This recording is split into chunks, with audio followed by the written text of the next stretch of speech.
વધુ એકવાર સ્કૂલમાં વિદ્યાર્થીની જિંદગી જોખમમાં મુકાઈ।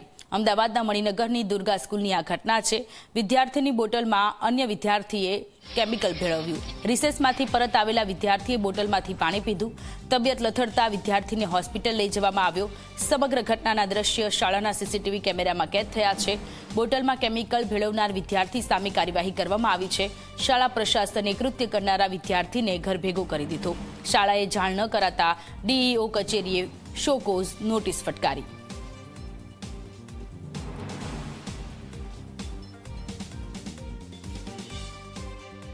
બીજા દિવસે જે વિદ્યાર્થીએ ગોળી નાખી હતી અને જે ભોગ બનનાર હતો બંનેના વાલીને બોલાવ્યા અને એને જોડે ચર્ચા કરી।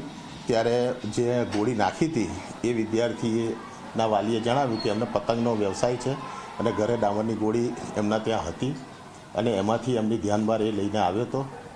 જે વિદ્યાર્થીએ નાખી હતી એણે પોતે પણ કબૂલ્યું કે મારી ભૂલ છે કે મેં આ ગોળી એમાં નાખી અને પછી અમે એના પર કાર્યવાહી કરતા એ વિદ્યાર્થીને અત્યારે ઘરે મોકલી દીધો છે એમની જોડે નોંધ લઈને કે આ બહુ ગંભીર ઘટના છે। મણિનગરની શ્રી દુર્ગા સ્કૂલમાં આપણને સૌને આશ્ચર્યમાં મૂકી દે એવી ઘટના સામે આવી છે। આ ઘટનામાં ધોરણ 6નો વિદ્યાર્થી પોતાના સાથી મિત્રની પાણીની બોટલમાં નેપ્થેલિનની ગોળી ઉમેરી દે છે અને એના કારણે બાળકે પાણી પી લે છે। જોકે સદભાગ્યની સ્થિતિ એ છે કે બાળકને અત્યારે કશું થયું નથી, પરંતુ શાળા આ સમગ્ર મામલો ઢાંકવાનો ખૂબ સારો એવો પ્રયત્ન કરી રહી છે। એક તરફ શાળાનું નિવેદન છે કે બાળકે પાણી પીધું નથી, પરંતુ સીસીટીવીમાં એ ચિત્ર સ્પષ્ટ દેખાઈ રહ્યું છે કે બાળકે પાણી પી લીધું છે। આ સાથે શાળાએ ડીઓ કચેરીને પણ તાત્કાલિક ધોરણે જાણ નથી કરી અને શાળાનું નિવેદન છે કે ડીઓ તરફથી અત્યારે તેમને કોઈ પણ શોકોઝ નોટિસ પાઠવવામાં નથી આવી। જોકે અવારનવાર આ પ્રકારની ઘટનાઓ છેલ્લા ઘણા સમયથી સામે આવી રહી છે કે જ્યાં એક વિદ્યાર્થી અન્ય વિદ્યાર્થી ઉપર હુમલો કરી રહ્યો છે। 7 ડેની ઘટના પણ અત્યારે જ હજી સુધી અમદાવાદ ભૂલી નથી શક્યું અને એ સામે ફરીથી આ પ્રકારની ઘટના આવી છે કે જ્યારે બાળક એક અન્ય જે બાળક છે એના પીવાના પાણીમાં નેપ્થેલિનની ગોળી ઉમેરી રહ્યો છે। ક્યાંક તો પ્રશાસનનો ડર નથી અને બીજી તરફ બાળકોની બદલાતી જે માનસિકતા છે તે પણ આપણને એક નવો જ અરીસો દેખાડી રહી છે। કેમેરામેન મુકેશ ચૌહાણ સાથે સપના શર્મા, ઝી 24 કલાક, અમદાવાદ।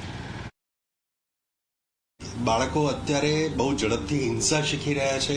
એ સ્ક્રીનમાંથી હોય, મોબાઈલમાંથી હોય, વેબ સિરીઝમાંથી હોય, મૂવીઝમાંથી હોય, એ ગમે ત્યાંથી એ લોકો બહુ ઝડપથી હિંસાને અંતરીકૃત કરી રહ્યા છે, એટલે પોતાના બિહેવિયરમાં એ ઉતારી રહ્યા છે અને ઘણીવાર માતા પિતા અને આસપાસના લોકોને પણ એ ખબર હોતી નથી કે આવું કેમ થાય છે। ક્યારેક બાળકે એ જાણ્યું હોય કે આ ખરાબ છે ને આનાથી કોઈક મરી જાય અથવા કોઈને ખરાબ અસર થઈ શકે એવું એને ખબર પડી।